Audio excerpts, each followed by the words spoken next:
जी students, हमारे पास यहाँ पर बहुत इंपॉर्टेंट एक एग्जांपल है। ये पेपर पॉइंट ऑफ व्यू में लॉन्ग क्वेश्चन के तौर पर पेपर में आ सकती है। हमारे पास यहाँ पर दो फंक्शंस हैं जो फ्रैक्शनल फॉर्म में लिखे हुए हैं। सबसे पहले मैं यहाँ पर मौजूद जो 3 है कांस्टेंट, उसको मैं ब्रेक करके 2+1 लिखूँगा। 2+1 में क्यों लिख रहा हूँ, उसकी रीज़न मैंने यहाँ पर साइड पे मेंशन की है कि मुझे ये दो आइडेंटिटीज़ जनरेट करनी है, 1 - cos 2x और 1 + cos 2x। क्योंकि 1 - cos 2x की हाफ एंगल आइडेंटिटी हमारे पास 2 sin² x होती है और 1 + cos 2x की half angle identity 2 cos² x होती है। ये हाफ एंगल आइडेंटिटीज़ आपने चैप्टर नंबर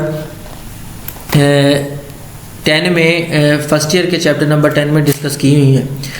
यहाँ पर जैसे ही मैंने 3 को ब्रेक करके 2+1 लिखा है तो यहाँ पर ये 1 - cos 2x आ गया। 1 - cos 2x की जगह मैंने sin² x पुट कर दिया है और 1 + cos 2x की जगह मैंने 2 cos² x पुट कर दिया है। ऊपर से 2 कॉमन आ रहा था तो मैंने 2 कॉमन लिया है डिनोमिनेटर में, और डिनोमिनेटर वाला 2 कैंसिल होके मेरे पास जो रिमेनिंग वैल्यू है वो 1 + sin² x आई है ओवर cos² x आई है। 1 + sin² x over cos² x दोनों के लिए मैंने डिनोमिनेटर को सेपरेट कर दिया है। 1 + cos² x आपके पास sec² x बन जाएगा और sin² x ओवर cos² आपके पास tan² x बन जाएगा। tan² की इंटीग्रेशन हम डायरेक्टली नहीं कर सकते, हम इसकी जगह इसकी आइडेंटिटी पुट करते होते हैं, वो है sec² x - 1। हम sec² x - 1 के लिए क्या करते हैं कि इंटीग्रेशन को अलग अलग कर देंगे। इंटीग्रेशन जैसे अलग होगी तो यहाँ पर sec² x dx आ जाएगा और यहाँ पर -dx आ जाएगा। ये वाला sec² x as it is नीचे आ रहा है, तो यहाँ पर आप देखें sec² x की 2 टर्म्स आ गई है जो ऐड होकर 2 sec² x हो जाएगा। हमारे पास डेरिवेटिव जब हम tan का डेरिवेटिव लेते हैं तो आंसर sec² x आता है। तो इंटीग्रेशन चूँकि डेरिवेटिव का रिवर्स है तो sec² x की इंटीग्रेशन हमें tan x मिल जाएगी और dx की इंटीग्रेशन हमारे पास -x आ जाएगी। जैसे ही इंटीग्रेशन ख़त्म होती है तो मैंने आप लोगों से शेयर किया हुआ है कि हम +c लगाते हैं एज अ कांस्टेंट।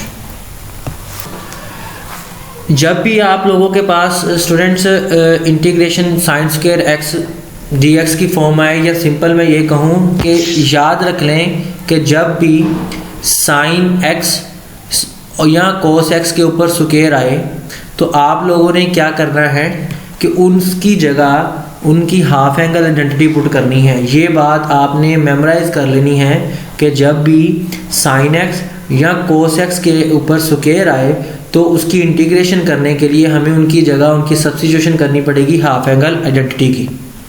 यहाँ पर राइट साइड पर मैंने आपके साथ हाफ एंगल आइडेंटिटी डिस्कस की है।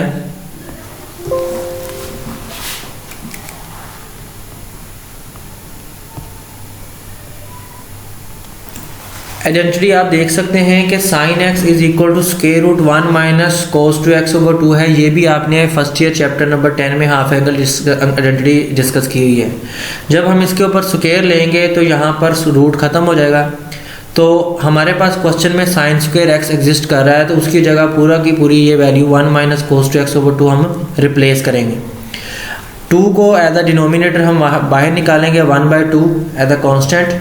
और याद रखें कि जब भी डिनोमिनेटर को एज अ कांस्टेंट कॉमन लेते हैं तो बाकी अगर ऊपर उसके वैल्यू ज़्यादा पड़ी हैं, 2 या 2 से ज़्यादा वैल्यूज़ पड़ी हैं, तो आपने उनके लिए क्या करना होता है, ब्रैकेट का यूज़ लाजमी करना होता है। अब नेक्स्ट हम जब इंटीग्रेशन को अलग अलग करेंगे दोनों टर्म्स के लिए, तो चूँकि बाहर 1/2 एग्जिस्ट कर रहा है तो उसके लिए एक ब्रैकेट अप्लाई करेंगे। फर्स्ट टर्म के लिए इंटीग्रल अलग हो जाएगा, माइनस के बाद सेकेंड टर्म के लिए इंटीग्रल अलग हो जाएगा। dx की इंटीग्रेशन आपके पास x होती है। यहाँ पर इस चीज़ को, इस स्टेप को मैं साइड पे एक्सप्लेन कर रहा हूँ क्योंकि डेरिवेटिव इंटीग्रेशन का रिवर्स है। तो देखिए हमारे पास जब डेरिवेटिव में साइन फंक्शन आता था तो उसका डेरिवेटिव cos होता था। साइन का डेरिवेटिव अगर cos है तो cos की इंटीग्रेशन हमें साइन मिलेगी, ठीक है। और साथ में इधर डिस्कस कर रहा हूँ एंगल का मल्टीपल अगर हमारे पास कोई आता था तो हम एंगल के डेरिवेटिव से मल्टीप्लाई करते थे।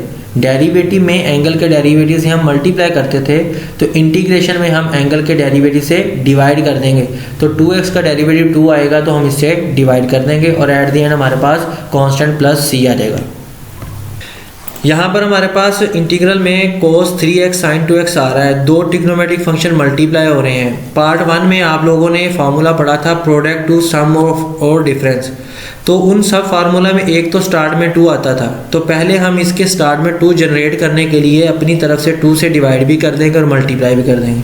जब हमने मल्टीप्लाई कर दिया तो ये फॉर्मूला बन जाएगा 2 sin alpha 2 cos alpha sine beta, जो इक्वल होगा sine alpha plus beta minus sine alpha minus beta के। तो यहाँ पर स्टूडेंट्स मैंने इसकी जगह इसकी ये आइडेंटिटी रिप्लेस की है, sine alpha plus beta. Alpha हमारे पास 3x है, बीटा हमारे पास 2x है। 3x plus 2x minus sine alpha 3x minus 2x, ये दोनों एंगल्स ऐड होंगे तो ये 5x हो जाएगा, और ये सब्ट्रैक्ट होंगे तो ये सिंपल x होगा।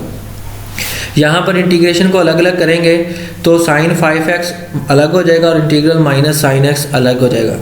हम यहाँ पर साइन की इंटीग्रेशन देखें, डेरिवेटिव में कोस का डेरिवेटिव माइनस साइन आता था, तो यहाँ पर साइन की इंटीग्रेशन माइनस कोस आएगी, बिल्कुल रिवर्स।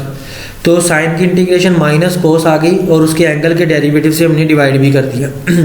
सिमिलरली यहाँ पर भी साइन की इंटीग्रेशन माइनस कोस आएगी, तो चूंकि पहले भी बाहर माइनस है तो वो माइनस माइनस आपके पास प्लस हो जाएगा। इस तरीके से क्वेश्चन कंप्लीट होगा। डेरिवेटिव को मैंने नीचे यहाँ पर एक्सप्लेन भी किया है कि कोस का डेरिवेटिव माइनस साइन एक्स था, तो अब हमारे पास जब साइन एक्स होगा तो उसकी इंटीग्रेशन में हमें रिवर्सली माइनस कोस मिलता है। 11th पार्ट में हमने रूल फर्स्ट डिस्कस करना है।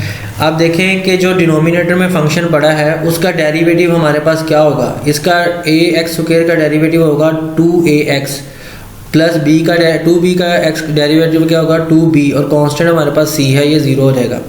हमारे पास ऊपर डेरिवेटिव मुकम्मल होने के लिए सिर्फ 2 एज अ प्रोडक्ट कमी है, तो हमने इस फंक्शन में 2 से डिवाइड भी किया है और 2 से मल्टीप्लाई भी किया है। जैसे मैंने 2 से मल्टीप्लाई किया तो ऊपर ax की जगह 2ax बन गया और b की जगह 2b बन गया।